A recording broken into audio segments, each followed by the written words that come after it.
Well, the role of Barabbas, who was convicted of treason and murder, but during the crucifixion process, the people chose Barabbas. Release Barabbas, and then they yell, crucify him for the good man Jesus.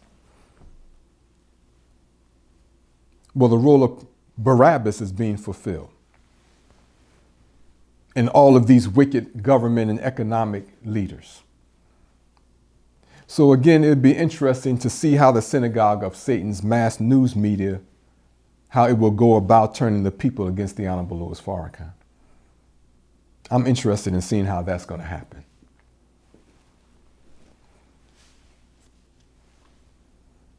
I can't believe that they're sullying him and pouring lies upon him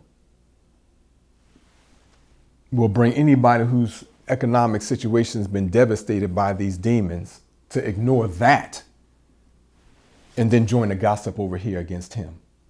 When you can go to YouTube and find everything he said about these demons going back 40 years.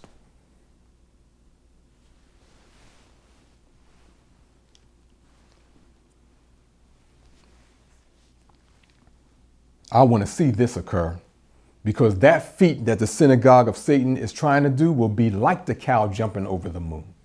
But we'll see.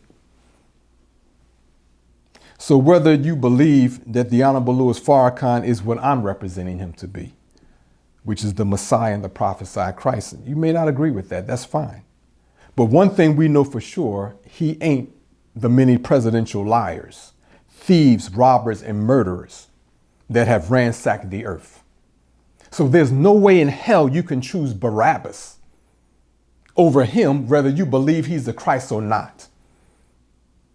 No more than you can choose these demons and treasonous liars over your very father and mother.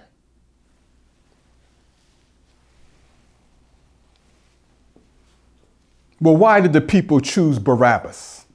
That's a good question. You read the prophecies, he was convicted of murder and treason. But they chose Barabbas after they done yelled Hosanna, cheering Jesus' efforts. He told them nothing but the truth. And then they were there when he blasted the wicked so-called Jews, the Pharisees and their posse and the chief priests.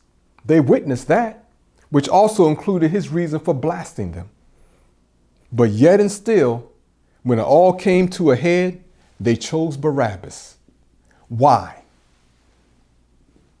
Well, let's put this context in today.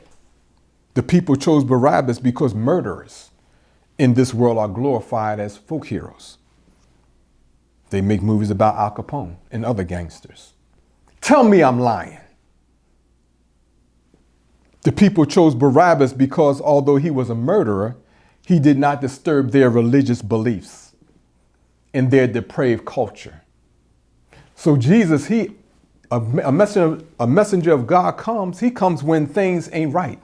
Now, you may not think things are not right, but he knows God's chastisement is around the corner. You may not see that, but he does. That's why he's sent before the chastisement comes.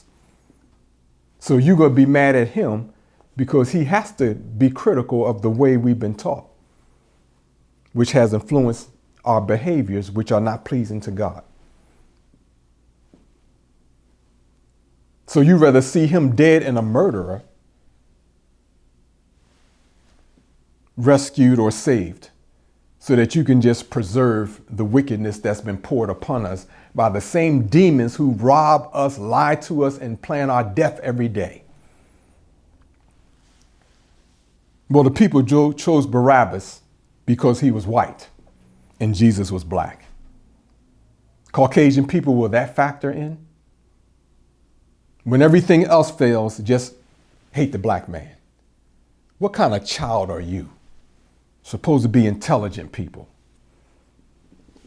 The people chose Barabbas because choosing Jesus was the unpopular choice. They wanted to be politically correct.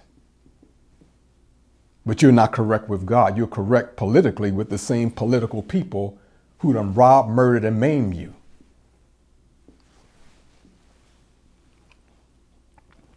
The people chose Barabbas because they were too impatient to seek out the truth for themselves. The people chose Barabbas because they had been dumbed down so thoroughly that they did not recognize fact from fiction and truth from falsehood. They were deceived about the Messiah through innuendo. Now, what's innuendo? We want to talk about the satanic news media and how they use language to help to guide us to making judgments that's not even based on facts. That's the power of an innuendo. An innuendo is an indirect and often misleading suggestion or representation about a person or thing, especially of a disparaging or derogatory nature. So let's bring this definition down home. Black people often say, "You talking loud, but you ain't saying nothing." Well, what does that mean? It means that if what you're saying represented a bank check, I could not take this check to the bank and cash it because key requirements are missing on the check, such as the date, the amount, the bank account holder, even the name of the bank, and your signature. So this is not just a blank check. It's a blank piece of paper that they call a check. But there's no facts on it that represents it to be a check. But we don't do the bank check when we listen to the mass news media. We just take innuendo. But if we look at the facts of what's being told to us, we couldn't take that anywhere and cash it for nothing. So that's talking loud, but ain't saying nothing. No facts, no proof. Just innuendos, just insinuations, just misleadings to deceptively make people believe that something is being said of substance that's absolutely not being conveyed at all. They think we're that dumb. And you know what? We've proven to be that dumb.